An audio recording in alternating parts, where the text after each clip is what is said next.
Good morning and welcome to വർത്തമാനം ഇന്നത്തെ പ്രധാനപ്പെട്ട പത്രവാർത്തകൾ. ഇന്ത്യൻ സമ്പദ്ഘടന വളരുന്നതിൻ്റെയും വളർച്ചയുടെ പാതയിൽ കുതിക്കുന്നതിൻ്റെയും വാർത്തയാണ് ഇന്ന് പത്രലോകം നമുക്ക് തരുന്ന നല്ല വാർത്ത. ഹിന്ദു എന്ന പത്രമാണ് അത് ലീഡ് വാർത്തയാക്കിയിരിക്കുന്നത്.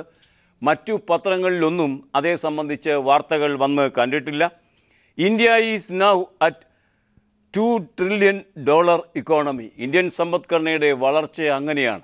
ഇന്ത്യൻ സമ്പദ്ഘടന ഇപ്പോൾ $2 trillion വളർച്ച എത്തി നിൽക്കുന്ന ഒരു സമ്പദ്ഘടനയാണ് എന്നാണ് ഈ വാർത്തയുടെ ശീർഷകം നമ്മോട് പറയുന്നത്.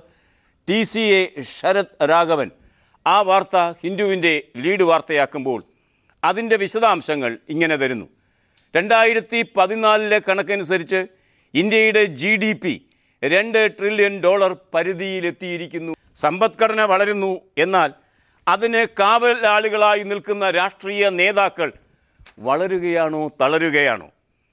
അഴിമതിക്കും കെടുകാര്യസ്ഥതയ്ക്കും സ്വജന പക്ഷപാതത്തിനും എതിരെ ശബ്ദിച്ചുകൊണ്ടാണ് നരേന്ദ്രമോദി ഒരു വർഷത്തിനു മുമ്പ് അധികാരത്തിൻ്റെ പടവുകൾ കയറിയത്. അധികാരത്തിൻ്റെ പടവിൽ കയറുന്നതിൻ്റെ ആദ്യപടിയായി അദ്ദേഹം ഇന്ത്യൻ പാർലമെൻറ്റിൻ്റെ പടവിനെ ചുംബിച്ചുകൊണ്ട് വിനീതനായാണ് ജനാധിപത്യത്തിൻ്റെ ക്ഷേത്രത്തിലേക്ക് പ്രവേശിച്ചത് എന്ന് നമുക്കറിയാം. അന്നു മുതൽ അദ്ദേഹം പറഞ്ഞുകൊണ്ടിരുന്നത് കോൺഗ്രസ് പിന്തുടർന്നുകൊണ്ടിരിക്കുന്ന VVIP സംസ്കാരത്തിനെ ഞങ്ങൾ അറുതി വരുത്തുമെന്ന് പറഞ്ഞ നരേന്ദ്രമോദിയുടെ താഴെ അതിശക്തമായി VVIP സംസ്കാരം ഇപ്പോഴും നിലനിൽക്കുന്നു എന്ന് മാത്രമല്ല, ഒരു വർഷത്തെ ഭരണത്തിന് ശേഷം അത് വളരുന്നു, പടർന്നു പിടിക്കുന്നു. അതിൻ്റെ ഒരു ബാക്കി പത്രം എടുത്തപ്പോൾ ദീപികയ്ക്ക് ഇങ്ങനെ ഒരു ലീഡ് വാർത്ത തരേണ്ട അവസ്ഥ വരുന്നു. കാണുക, മഹാരാജാക്കന്മാർ എയർ ഇന്ത്യയിൽ VVIPകൾക്ക് വേണ്ടി എയർ ഇന്ത്യയുടെ ചാർട്ട് ചെയ്ത വിമാനങ്ങളുടെ സമയക്രമം മാറ്റുന്നു. സാധാരണ സഞ്ചാരികളെ 100-250 ആളുകൾ 2-3 മണിക്കൂർ കാത്തുനിന്ന് വേണം VVIPകൾ അതിൽ പ്രവേശിക്കാൻ. അവർ പ്രവേശിക്കുന്നതിൻ്റെ ഭാഗമായി പാവപ്പെട്ട യാത്രക്കാരെ ഇറക്കി വിടുകയും അവർക്ക് മുൻപ് കൊടുത്തിരിക്കുന്ന ടിക്കറ്റ് റദ്ദാക്കുകയും VVIPകൾക്കായി ആ സീറ്റ് ഒഴിഞ്ഞു കൊടുക്കണം എന്നാവശ്യപ്പെടുകയും ചെയ്യുന്ന വാർത്തകൾ ഒന്നിനു പിറകെ ഒന്നായി ദേശീയ ദൃശ്യമാധ്യമങ്ങൾ കഴിഞ്ഞ 3 ദിവസമായി നമുക്ക് തന്നുകൊണ്ടിരിക്കുന്ന വാർത്ത. അതിൻ്റെ ഉള്ളടക്കമടക്കം ദീപിക ഇന്ന് ലീഡ് വാർത്തയാക്കി തരുന്നു.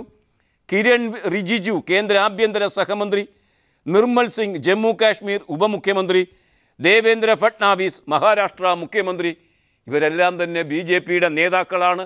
ഇവരൊക്കെ തങ്ങൾക്ക് തോന്നിയതുപോലെ വിമാനത്തെ കാത്തു നിർത്തുകയും സാധാരണ യാത്രക്കാരെ ഇറക്കിവിട്ട് ആ സീറ്റിലിരുന്ന് ഗർവോടെ യാത്ര ചെയ്യുകയും ചെയ്യുന്ന വാർത്ത ഇന്ന് പുറത്തേക്ക് മലയാളി പത്രം വിട്ടിരിക്കുന്നു.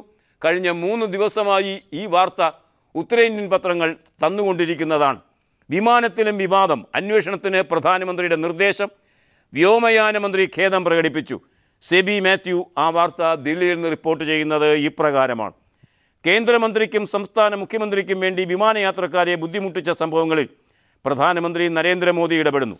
നവംബർ 1 നിർമ്മാണ ഉദ്ഘാടനത്തിനുള്ള നടപടികളുമായി മുന്നോട്ട് പോകാനാണ് സർക്കാരിൻ്റെ തീരുമാനം എന്നും ഈ വാർത്തയിൽ മാതൃഭൂമി നമ്മോട് പറയുന്നു. ഓണപ്പരീക്ഷ നടക്കുമോ ഇല്ലയോ എന്ന കാര്യത്തിലൊരു തീരുമാനമായി ഓണത്തിന് മുമ്പ് അതേതായാലും നടക്കില്ല എന്ന് ഉറപ്പായ മട്ടാണ് കാര്യങ്ങൾ. ഇനിയും മാറിക്കൂടായികയില്ല. ഓണമായാലും പുസ്തകം വരാൻ പോകുന്നില്ല. പുസ്തകം തകൃതിയായി അച്ചടിച്ചു കൊണ്ടിരിക്കുകയാണ്. 24 മണിക്കൂറും സർക്കാർ പ്രസ്സിൽ അച്ചടിച്ചു കൊണ്ടിരിക്കുകയാണ്. 2-3 മാസം മുമ്പ് ഇത് ചെയ്തിരുന്നെങ്കിൽ ഇപ്പോൾ പുസ്തകങ്ങൾ എപ്പോഴേ വിതരണം ചെയ്യാൻ കഴിയുമായിരുന്നു. പക്ഷേ അതിൽ നിന്ന് തുട്ടടിക്കാൻ കഴിയുമോ എന്ന് നോക്കിയതിൻ്റെ ഭാഗമായാണ് കാര്യങ്ങൾ അവതാളത്തിലായത്. ഏതായാലും ഓണമായാലും പുസ്തകം വരാൻ ഇടയില്ല. ഓണമായാലും പാഠപുസ്തകം കിട്ടില്ല. ദേശാഭിമാനി ആ വാർത്ത ലീഡാക്കിയിരിക്കുന്നു. സഭ പ്രക്ഷുബ്ധമായി, സർക്കാരിന് മറുപടിയില്ല. അച്ചടി പൂർത്തീകരിച്ച് പുസ്തകം സ്കൂളുകളിൽ എന്ന് എത്തിക്കുമെന്ന് ഉറപ്പ് നൽകാൻ മുഖ്യമന്ത്രിക്കായില്ല. ഏതായാലും അരുവിക്കരയിൽ ഈ ഓണക്കാര്യവും പുസ്തകക്കാര്യവും മറ്റ് അഴിമതിക്കാര്യവും ഒന്നും ലവലേശം ബാധിക്കാത്തത് കൊണ്ട് ഇതര ഭാഗങ്ങൾക്ക് വേണ്ടിയായിരിക്കണം ഈ വാർത്ത ദേശാഭിമാനി ലീഡാക്കി നമുക്ക് തരുന്നത്. സ്കൂളുകളിൽ പാഠപുസ്തകം എത്തിക്കാതിരിക്കുകയും പുസ്തകമില്ലെന്ന പേര് പറഞ്ഞ് പരീക്ഷ തന്നെ മാറ്റിവെക്കുകയും ചെയ്യുന്നതിനെതിരെ നിയമസഭയിൽ പ്രതിപക്ഷം ശക്തമായ പ്രതിഷേധമുയർത്തി. പാഠം 1 ഫോട്ടോസ്റ്റാറ്റ് എന്ന നിലയ്ക്ക് ദയനീയമായ പാഠ്യ രംഗത്തിൻ്റെ ചിത്രം മനു വിശ്വനാഥ് പകർത്തി 1-ാം പേജിൽ നമുക്ക് തന്നിട്ടുണ്ട്. മുല്ലപ്പെരിയാറിൽ CISF മേൽനോട്ടമുണ്ടാവുകയില്ല എന്ന വാർത്ത ഇന്ന് അതേ പേജിൽ ദേശാഭിമാനി 1-ാം പുറത്ത് 2ാമത്തെ വാർത്തയാക്കി തരുന്നു. മുല്ലപ്പെരിയാർ തമിഴ്നാടിൻ്റെ ആവശ്യം കേന്ദ്രം തള്ളി. മുല്ലപ്പെരിയാർ അണക്കെട്ടിൻ്റെ സുരക്ഷയ്ക്കായി CISFനെ ചുമതലപ്പെടുത്തണമെന്ന തമിഴ്നാടിൻ്റെ ആവശ്യം കേന്ദ്ര സർക്കാർ തള്ളി. ഇത് തീരുമാനിക്കേണ്ടത് കേരളമാണ് എന്ന് സുപ്രീം കോടതിയും തുടർന്ന് കേന്ദ്ര സർക്കാരും നിലപാടെടുത്തിരിക്കുന്നു. അതുകൊണ്ടാണ് തമിഴ്നാടിൻ്റെ ആവശ്യം തള്ളിയത് എന്ന് ഈ വാർത്ത പറയുന്നു. CPIയെ കോൺഗ്രസ് UDFിലേക്ക് ക്ഷണിക്കുകയുണ്ടായി.